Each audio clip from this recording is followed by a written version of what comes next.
Então, besta, veio do grego telion, significa feroz, selvagem, monstro. Essa besta surge do mar. O que simboliza o mar? Espiritualmente. Povos, nações, gentes, quer dizer, pessoas, seres humanos, multidões de seres humanos. Mar é povos, nações, gentes, tá? Quem é que dirige todos esses povos? Quem é que dirige essas nações? Qual, vamos dizer assim, a atividade humana que dirige cidades, os habitantes de uma cidade, os habitantes de uma nação? Ministros, governadores, presidentes. Então, o mar também é política mundial. A política das nações, tá?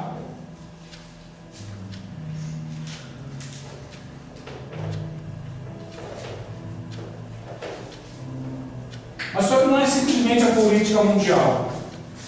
Mar também ela simboliza o quê? Política mundial agitada, tá? Revoluções, revoltas, guerras, golpes, sabe? Isso aí é o que você ouve na televisão, nos noticiários, né? É o que está acontecendo. Recentemente o líder lá da Líbia, Muammar Gaddafi, né, foi removido do seu posto, né, um golpe político, militar lá na Líbia, né, uma guerra civil, tá? É isso aí. De quando em quando você ouve isso. Na América Latina também, muitos golpes militares. O Brasil sofreu um grande golpe militar em 64, os militares dominaram a política, o governo durante 2 décadas, né? Não sei. Então é isso aí. Essa besta surge o quê? Desse contexto aí. Tá? Povos, nações, gentes que são governados pela política mundial agitada. Tá? Lembra que eu falei na última aula? Os 2 últimos grandes movimentos imperialistas foi o nazismo e depois o comunismo russo. Geraram esse medo, esse pavor, né, do ser humano de que um dia possa surgir um outro louco igual a Hitler e jogar o mundo numa guerra, que nem esse homem fez. Um homem só conseguiu lançar o mundo inteiro numa guerra. Ou que surja um outro movimento comunista ameaçador que fica ameaçando o mundo aí de uma guerra nuclear. Então, essa agitação toda, esse medo todo, esse pavor todo, que vai suscitar o surgimento do último grande império romano, que será o império do Anticristo. Os homens vão ter tanto medo de guerra, né, de guerra nuclear, de que loucos aí, como Hitler, como Mussolini, como outros aí, como qualquer um desses loucos aí no Oriente Médio, né, lance o mundo numa guerra, que eles vão entregar o governo do mundo para uma só pessoa. Tá? Os grandes instrumentos para que isso aconteça vão ser o quê? A ONU. Tá? O que significa a ONU? Organização das Nações Unidas. Mar também simboliza o quê? A união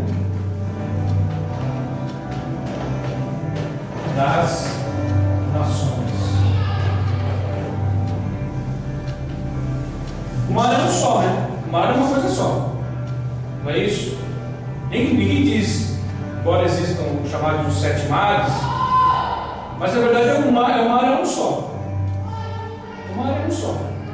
Os nomes dos 7 mares, isso aí depende da onde ele se coloca no globo, né? Tem o Oceano Atlântico, o Oceano Índico, o Oceano Pacífico, tá? Mas o mar é um só. Porque está tudo ligado. É um mar só. Não são, na verdade, não são 7 mares. É um mar só. O mar, então, simboliza o quê? A união das nações. A ONU.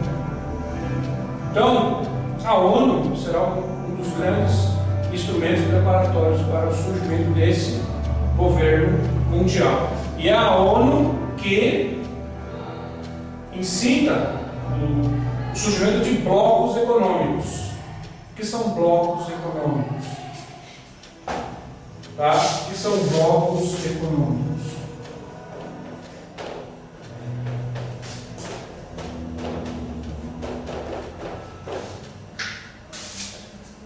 São países que se unem para fazer uma economia comum. Uma moeda só. Eles querem facilitar a passagem de fronteira, liberar a fronteira desses blocos. A pessoa não ter dificuldade de passar de um país para outro. Abrirem as fronteiras. Se unir. Tá? Atualmente nós temos o bloco europeu, que é o mercado comum europeu. E nós temos aqui na América Latina o quê? Qual o bloco da América Latina? Como é que chama? Qual o bloco da América Latina? Mercosul. Tá? Tinha um outro lá que eu queria fazer. O americano. O americano queria fazer um outro bloco diferente desse, que é o. Esqueci o nome desse. Então tem o Mercosul, são os países da América Latina, principalmente América Central, América do Sul, se unindo, o bloco econômico, tentando, fazer uma moeda só, abrir as fronteiras e tal. Inclusive o espanhol agora está sendo bem evidenciado, eu estou querendo aprender a falar espanhol, mas eles falam que é a língua do Mercosul. O inglês. Tem o bloco europeu, o mercado comum europeu, que é outro bloco econômico. Esse é o que está mais adiantado, o que parece que está mais dando certo. Eles já unificaram a moeda, já abriram as fronteiras, se não me engano. Tá? Entre os países do bloco econômico unificado, praticamente não tem mais fronteira. Vai da França para a Alemanha, da Itália, você vai de trem, passa a pé. Tem assim alguma guarnição, alguma coisa, mas é bem mais fácil. Entre eles. Vai que chegar lá e querer entrar na Alemanha, sem passar pelo alfândega. Mesmo assim, ela também ainda está com muito problema. Tem, sempre tem. Vai ter, sempre tem. Atrasos, desentendimentos entre eles, tem. Mas o processo está. Eles estão percebendo que eles vão precisar mesmo fazer isso, não vai ter jeito. Alguns países estavam relutantes em participar, mas a economia americana está desabando. O Japão está desabando na sua economia. Não vai entrar nessa do mercado como europeu, senão vão ficar largados, soltos aqui nessa crise toda. Então, estão se unindo. Estava sendo cogitado de formar um bloco asiático, os países lá. A China está muito forte, está fora disso, porque Deus tem um propósito especial. Porque a profecia tem um propósito especial para a China nos últimos dias. Então a China está muito forte e não está unida com ninguém, está bem forte. Então Deus tem lá um propósito para esse país aí no final dos. Por isso que eles estão assim por cima. Ontem o meu namorado estava comentando que lá assim, não chegou, não. Eles estão crescendo muito. Tem ao contrário. E que também eles vão ter um papel muito importante no cumprimento das profecias. Não tem como. Tá? Isso aí não tem como se aprofundar agora. Tá? Todo mundo pensava que era a Rússia que ia cumprir esse papel tão forte, estou vendo que não. Parece que é a China que vai cumprir esse Falava isso há 10 papel anos, forte 10 anos atrás. no final dos tempos. Não, se falasse de China, uns 15 anos, 20 anos atrás, não tinha.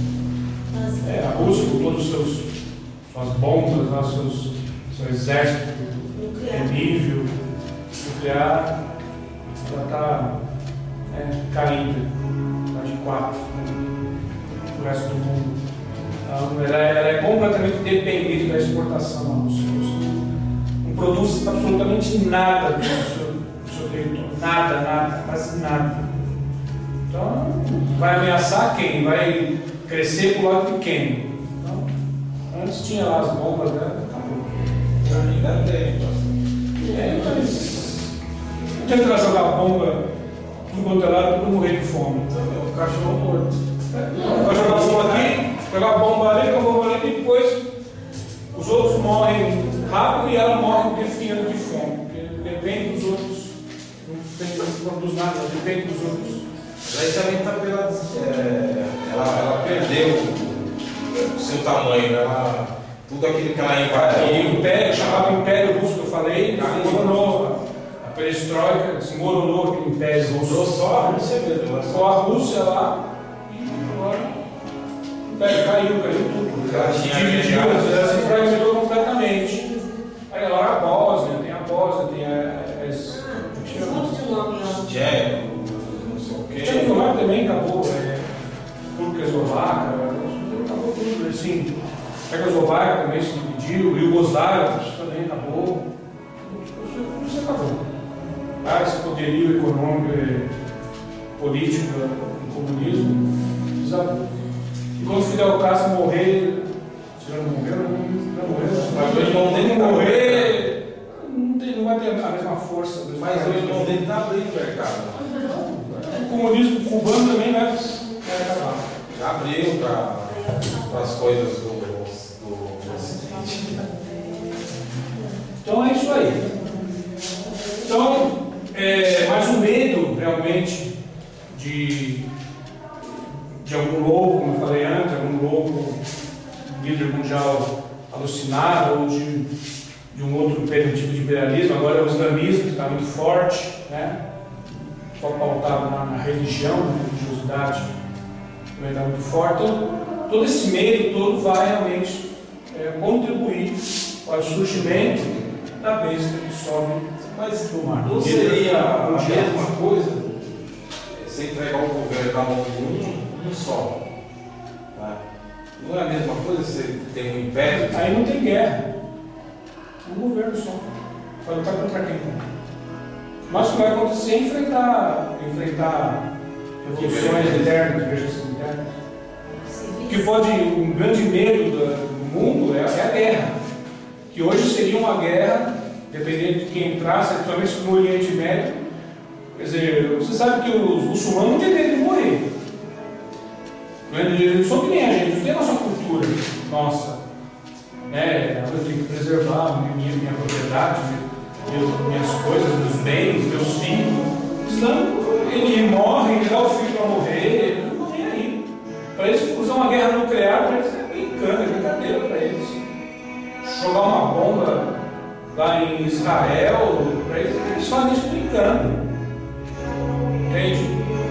Na verdade, eu creio que é Deus mesmo, é o Espírito Santo de Deus que restringe o mal nesse mundo, que impede que uma coisa dessas aconteça. Porque você, dependendo do nosso islâmico, o mundo já tinha sido detonado uma guerra nuclear. Eles não têm medo. Eu acho que trava, além da força soberana de Deus, mas o que trava eles é hoje a adversidade. Porque se eles fizerem uma coisa dessa, o resto vai contra eles também.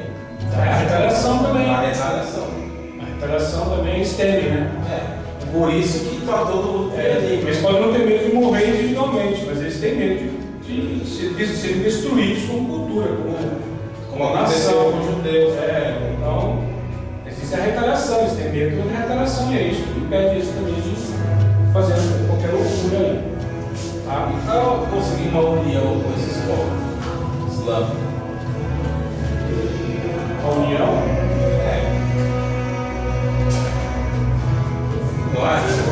Vai acontecer. Lembra que eu expliquei que o maior sinal do anticristo, quando todo mundo vai saber, pelo menos aqueles trazer a paz do Oriente Médio. E vai permitir a construção do templo em Jerusalém, do templo judeu em Jerusalém. Lembra que eu expliquei? Se alguém colocar lá uma pedra fundamental de templo naquele território lá de Jerusalém, é guerra na certa. Mas o anticristo, vamos dizer assim, não será visto dessa forma. Vai conseguir um acordo, paz naquela região, e vai autorizar a construção do templo judeu em Jerusalém, no lugar onde está hoje aquela mesquita. Os muçulmanos vão permitir que a mesquita seja removida, derrubada, não sei, e vão permitir. Para que isso aconteça, vai ser uma reviravolta na política mundial, mas o anticristo vai conseguir essa façanha, vai conseguir fazer isso. Esse será um dos sinais do seu surgimento. Tá? É um sinal muito claro. Um homem, líder, tal, político, autorizado pela ONU, tal, vai fazer esse tratado de paz. Os presidentes americanos tentaram isso durante não sei quantos, mais de 40 anos tentando fazer, nunca conseguiram. Né? Mas esse homem vai conseguir. Então vai ser uma reviravolta, vai virar de ponta cabeça a política mundial. Ele vai ser tido como um gênio. Um gênio. Quer dizer, ele vai arrancar desde o início a admiração dos seres humanos. Até nós, segundo os cargos vigianos, vamos admirar esse homem. Tá? Admirar o seu. Ele vai ter um fascínio extraordinário dos seres humanos. Parece que toda essa sedução de Lúcifer vai se personificar nesse homem. Ele vai ter um fascínio sobrenatural, assim, além do que a gente tem conhecimento hoje. Ele vai realmente hipnotizar o mundo. O único líder que conseguiu, assim, mais ou menos, dar uma mostra assim, muito pálida dessa performance seria o Adolf Hitler, na Alemanha. Estritamente ali na Alemanha, ele conseguiu fazer uma nação inteira pensar como ele pensava, sentir o que ele sentia. Sabemos que Hitler era praticante de esoterismo, ele era bruxo, nós sabemos o poder que atuava através dele. Até mesmo muitas pessoas na época pensavam que ele era o anticristo. Os estudiosos da Bíblia dos anos 40, ele achava que ele era o anticristo. Mas não era isso. Tá? O alcance dele foi muito restrito. O anticristo não. Esse poder todo de sedução será muito maior do que foi da Adolf Hitler. Ele vai atingir o mundo todo. Ele vai hipnotizar todo mundo. Vai fazer o mundo inteiro pensar como ele pensa, sentir o que ele sente. Fazer tudo o que ele quiser. As pessoas vão obedecer ele e obedecer com gosto. Não vai ser obedecer porque obrigado. As pessoas vão desejar fazer a vontade do Senhor. Elas vão entregar bens, entregar filhos, entregar com prazer. Porque vai ser um fascínio muito grande. Um fascínio muito, tá? No grau que nós hoje desconhecemos. Tá? Bom, bora passar aqui.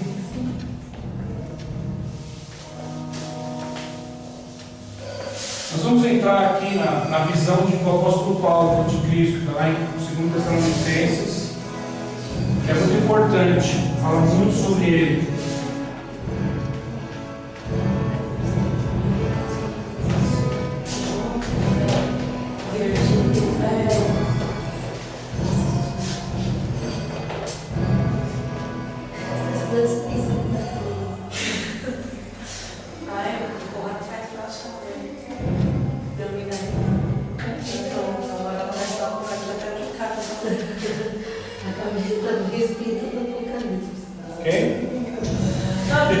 falando, eu sei muito do que era a Mulher do Dragão, né?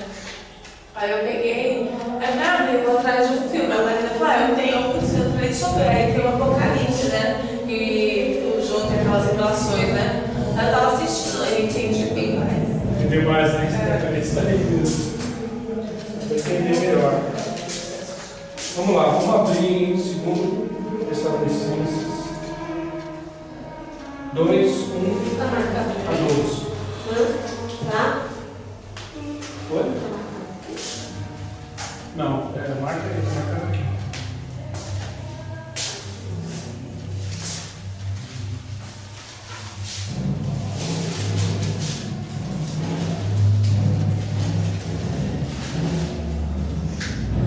Em 2 Tessalonicenses 2, 1 a 12, o apóstolo Paulo tem a revelação que ele recebeu do Anticristo, que inclusive traz muita luz sobre esse assunto. Tá? Muitas coisas que nós sabemos sobre o Anticristo, como ele vai ser, muitas coisas que ele vai fazer, vem desse simples trecho que o apóstolo Paulo escreveu.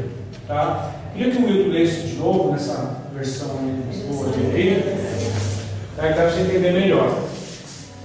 Toda a Bíblia dele que está lendo. Agora, irmãos, a respeito da vinda de Jesus Cristo, o nosso Senhor, e de nosso encontro com Ele, pedimos a vocês o seguinte: não se perturbem facilmente, nem fiquem assustados.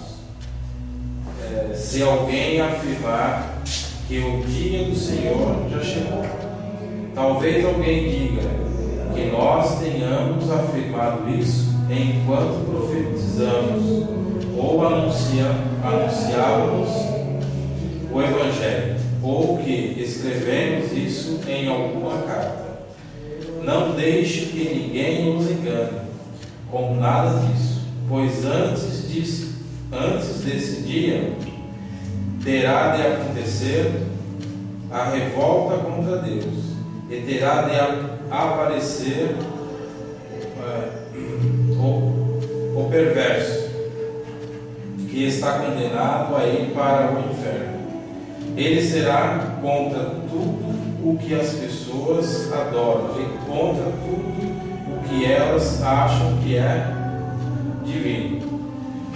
Ele vai se colocar acima de todos e até mesmo vai entrar e sentar-se no templo de Deus e afirmar que é Deus.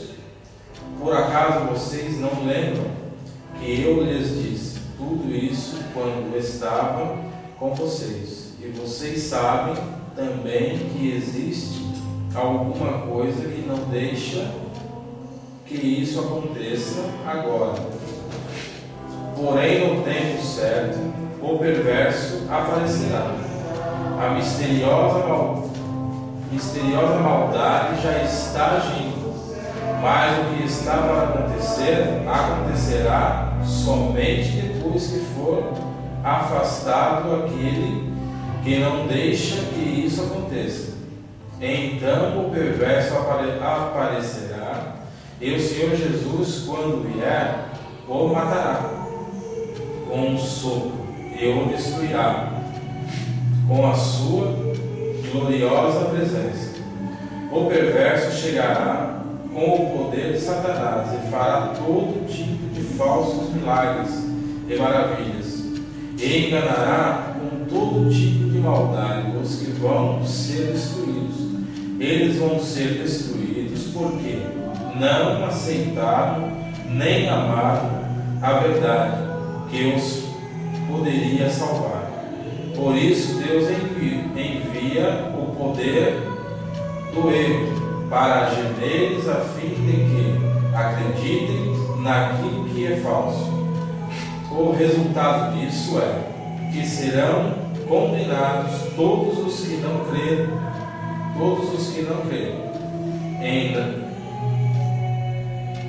na verdade, mas não crerem na verdade, mas têm prazer no pecado.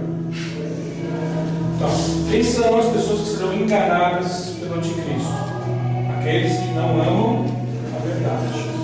Isso não vai vir pro Brasil não, né? Oi?